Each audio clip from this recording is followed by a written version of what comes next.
సీనియస్ వార్తలకు స్వాగతం. నా పేరు జగన్నాథ్ రెడ్డి. నేటి వార్తలోని ముఖ్యాంశాలు. ఎల్ఆర్ఎస్ గడువు పొడిగింపు ఉత్తర్వులు జారీ చేసిన ప్రభుత్వం, మీడియాకు వెల్లడించిన కమిషనర్. అట్టహాసంగా రాజస్థానీ ప్రగతి సమాజం, రాజస్థానీ మహిళా మండలి నూతన కార్యవర్గ ప్రమాణ స్వీకారోత్సవం. అనుమతి లేని లేఅవుట్ల క్రమబద్ధీకరణ పథకం ఎల్ఆర్ఎస్ను తెలంగాణ రాష్ట్ర ప్రభుత్వం గడువు పొడిగింపు నిర్ణయం తీసుకుంది. గురువారం మున్సిపల్ కమిషనర్ విక్రమ్ సింహారెడ్డి మీడియాతో మాట్లాడుతూ, ప్రభుత్వం ఎల్ఆర్ఎస్ ఫీజును 25% రాయితీతో చెల్లించేందుకు మార్చి 31 వరకు గడువు ఇచ్చిన విషయం అందరికీ తెలిసిందే అన్నారు.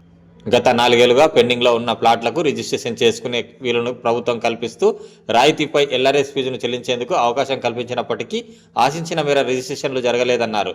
ప్రజల నుంచి ప్రభుత్వం అనుకున్నంత మేర స్పందన రాకపోవడంతో తాజాగా ఆ గడువును ఏప్రిల్ 30 వరకు పొడిగిస్తూ ఉత్తర్వులు జారీ చేసిందని తెలిపారు. ఈ విషయాన్ని ప్రతి ఒక్కరూ సద్వినియోగం చేసుకోవాలని కోరారు. అదేవిధంగా తాండూరు మున్సిపాలిటీలో ఆస్తి పన్ను వసూలు 45% మాత్రమే చెల్లింపులు జరిగాయని కమిషనర్ వివరించారు. రాష్ట్ర ప్రభుత్వం ఏదైతే ఇల్లీగల్ లేఅవుట్స్ కానీ ఇల్లీగల్ ప్లాట్స్ ఉన్న వాళ్ళందరూ కూడా ఎల్ఆర్ఎస్ స్కీమ్ 2020లో భాగంగా నిన్న 31st రోజు లాస్ట్ డేట్గా నిర్ణయించడం జరిగింది. ఇందులో మనకు దాదాపు ఒక 10% వరకే మన దగ్గర మన తాండూరు టౌన్లో పేమెంట్ పే చేసిన వాళ్ళు ఉన్నారు.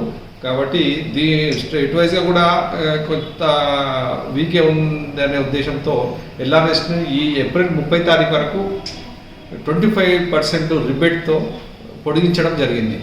ఈ ఏప్రిల్ 30 వరకు కట్టుకున్న వాళ్ళందరూ కూడా ఈ 31 మార్చ్ వరకు ఏదైతే వర్తిస్తుందో ఏప్రిల్ 30 వరకు కూడా అదే వర్తిస్తుంది. కాబట్టి ఇప్పుడు ఎవరైనా చెల్లించవలసి ఉంటే కూడా వాళ్ళందరూ కూడా చెల్లించుకోవడానికి వీలుంది. దీంట్లో భాగంగానే ప్రస్తుతము చాలామంది కూడా ఇంకా చెల్లించని వాళ్ళు ఉన్నారు. అట్లాంటి వాళ్ళకు ఈ అవకాశం మంచి అవకాశం. దీన్ని దృష్టిలో ఉంచుకొని ప్రతి ఒక్కరు కూడా ఈ అవకాశాన్ని వినియోగించుకొని పట్టణ ప్రజలందరూ కూడా వినియోగించడంలో మనము దాదాపు 48% కలెక్షన్ చేసినాము మార్చి 31 వరకు. మనకు ఒక ఇబ్బందికరమైన విషయం ఏంటంటే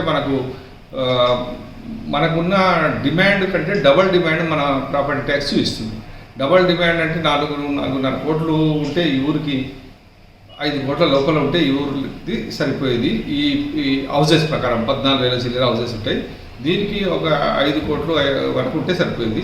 ఇది ఏమైంది, అబ్నార్మల్గా 10 కోట్లు 12 కోట్లు 9 కోట్లు చూపిస్తుంది. ప్రజెంట్గా 9 కోట్లు చూపిస్తుంది. దాన్ని సరి చేయాలి, లేని ఇళ్ళను తొలగించాలి. డబల్ ఒక ఇంటికి 2-3 నెంబర్లు కనిపిస్తున్నాయి. ఒక నెంబర్ మీదనే ప్రాపర్టీ ట్యాక్స్ కడుతున్నారు జనాలు. ఆ నెంబర్ నుంచి మిగతాయి తొలగించాలి. ఇట్లా గవర్నమెంట్ ప్రాపర్టీస్ కూడా అబ్నార్మల్గా పాత బిల్డింగ్స్ అన్నీ ఉన్నాయి. అవన్నీ పడిపోయిన బిల్డింగ్స్ కూడా ప్రజెంట్గా ట్యాక్స్ ఇస్తుంది. ఇవన్నీ ఒక ఎక్సైజ్ సిస్టమ్ ప్రకారం తొలగించాల్సి ఉంటుంది. కొంతమంది మిస్గైడ్ చేస్తూ మనకు 1,14,000 ఇండ్లు ఉన్నట్టు, అసలు ఏమి ఇక్కడ పనిచేయనట్టు రకరకాలుగా పబ్లిక్ దృష్టికి తీసుకుపోవడం వల్ల పబ్లిక్ ఒక నమ్మకాన్ని కోల్పోతారు మున్సిపాలిటీ పైన. నమ్మకాన్ని కోల్పోయినప్పుడు ప్రభుత్వాలకు పబ్లిక్ ఒక రిలేషన్ కట్ అయిపోద్ది. అసలు ట్యాక్సీలు కట్టడానికి కానీ అటువంటి దానికి ఇష్టపడరు. కాబట్టి ఇట్లాంటి ఏమున్నా మున్సిపల్ కార్యాలయంలోకి వచ్చి అడగండి, మీకు కావాల్సిన ప్రతి ఒక్క ఇన్ఫర్మేషన్ మేము ఇస్తాము. ఓపెన్గానే ఏదున్నా చేద్దాం, అంతేగాని మనం దాచిపెట్టుకొని చేయాల్సిన అవసరం లేదు. ప్రాపర్టీ ట్యాక్స్ అనేది అన్ని ఊర్లలో జరుగుతుంటుంది, అంతలో జరుగుతుంటుంది. 15th ఫైనాన్స్ ఎలిజిబిలిటీ కొరకు కూడా మనం శక్తుల కృషి చేసినాం. అంటే 15th ఫైనాన్స్ రాదని కాదు దాని ఉద్దేశము. మనకు రావాల్సిన డబ్బుల కంటే అడిషనల్ డబ్బులు వస్తాయి మనం ఎక్కువ చేయడం వల్ల. కాకపోతే ఇక్కడ ఉన్న సిచ్యువేషన్ బట్టి అది రీచ్ కాలేదు, నిజమే. బట్ దాన్ని తప్పుగా మనం వక్రీకరించడం అయితే కరెక్ట్ కాదు. దయచేసి పత్రికా సోదరులందరూ అర్థం చేసుకోండి.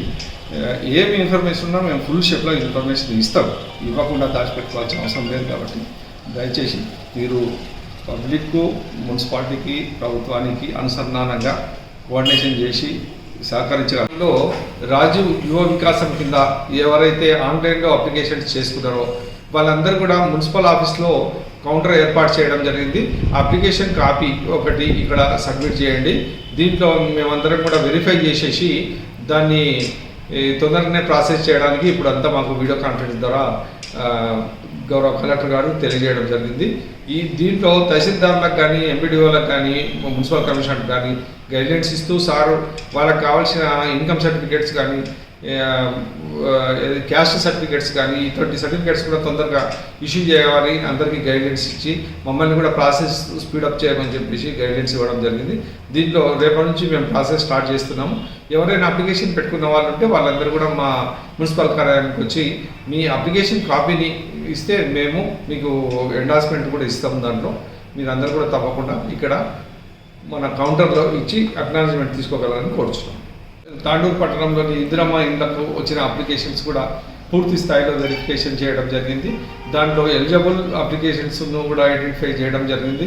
ఇప్పుడు ప్రస్తుతము ఆన్లైన్ అప్లికేషన్స్ను ఆన్లైన్ చేసే ప్రక్రియలో ఉన్నాము. ఆన్లైన్ చేసినప్పుడే L1 నుంచి L2కి వస్తుంది. L1 అంటే ward officer level, L2 commissioner లెవెల్కి వచ్చేస్తుంది. కమిషనర్ లెవెల్ అప్లోడ్ ఇచ్చినప్పుడే కలెక్టర్ లాగిన్కి వెళ్ళిపోతుంది. కలెక్టర్ గారు అటు వెరిఫికేషన్ కంప్లీట్ చేసినప్పుడే అందరికీ శాంక్షన్ ప్రొసీడింగ్స్ కూడా వచ్చేస్తాయి. దీంట్లో భాగంగా ఇప్పుడు ప్రస్తుతము L1 లాగిన్లో ఆన్లైన్ చేసే ప్రక్రియ జరుగుతుంది. కాబట్టి ఇది తొందరనే ప్రాసెస్లోకి వస్తుంది. దీంట్లో ఇప్పుడు స్టేట్ వైజ్గా జరుగుతున్న వీడియో కాన్ఫరెన్స్లో కూడా ఒక రకమైన క్లారిటీ ఇవ్వడం జరిగింది.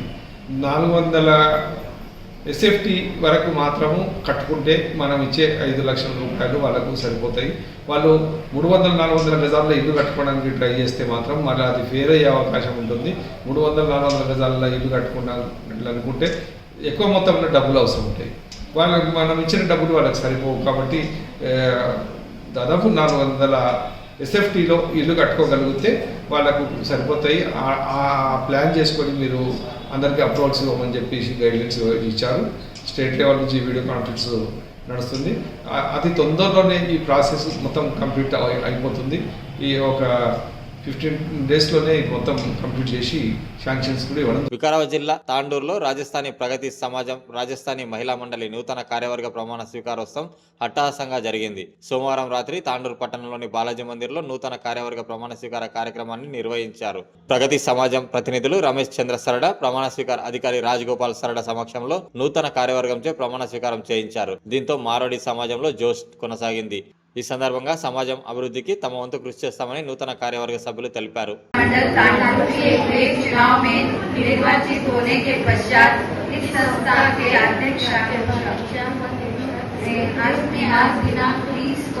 श्री लक्ष्मीनारायण भगवान एवं उपस्थित सभी समाज के सदस्यों के समक्ष पद एवं गोपनीयता की शपथ लेती हूँ कि मैं राजस्थानी महिला मंडल तांडूर द्वारा संचालित एवं आयोजित सभी गतिविधियों में निस्वार्थ रूप से समर्पित भावना एवं निष्ठा से यथाशक्ति तन मन धन से सेवा करती रहूंगी। मैं श्री भगवान से सौनीय प्रार्थना करती हूँ कि उनकी कृपा मुझ पर इन कार्यों को करने के लिए सदा बनी रहे। समाज के सभी सदस्यों एवं राजस्थानी महिला मंडल के साथी सदस्यों के रचनात्मक सहयोग एवं प्रेरणा के माध्यम से समाज विशेषकर महिलाओं के उत्थान, अनुशासन एवं गरिमा के लिए शुद्ध भावना से सेवा करने का संकल्प लेती हूँ। बहुत बहुत धन्यवाद। चुनाव में वर्ष 2025-2028 के लिए निर्वाचित होने के पश्चात इस संस्था के अपने पद का नाम लीजिए। और एक प्रकार की अनुभूति तो सामाजिक संगठन ये होगा कि आज शपथ ग्रहण समारोह के माध्यम से हमारे कृषि संगठन में कार्यकारिणी में 9 सदस्य है और राजस्थानी महिला मंडल में ज्यादा है। सबकी सदस्य की अपनी अपनी प्रतिभा है और आज एक माला के रूप में वो इस शपथ विधि समारोह के माध्यम से हीरो दिए गए। तो उनको चाहिए कि संगठन को सुस्थिरता के साथ आगे बढ़ते होते चले जाएंगे। ऐसा मेरा आज का इस संदर्भ में एक छोटा सा संदेश आप सभी को देना था। और मातृशक्ति भी हमारे मध्य यहाँ पर उपस्थित है। तो हाल के सर्वेक्षणों से ये पता चला कि केवल परिवार की आर्थिक स्थिति नहीं, आर्थिक उत्थान में, देश के आर्थिक उत्थान में अगर किसी का महत्वपूर्ण योगदान है तो वो मातृशक्ति का है। अपने घर में माता के रूप में या बहन के रूप में, बेटी के रूप में, भतीजी के रूप में, मौसी, चाची। నేటి వార్తలు ఇంతటితో సమాప్తం. తిరిగి వచ్చే బులెటిన్లో మళ్ళీ కలుద్దాం. అంతవరకు సెలవు. నమస్కారం.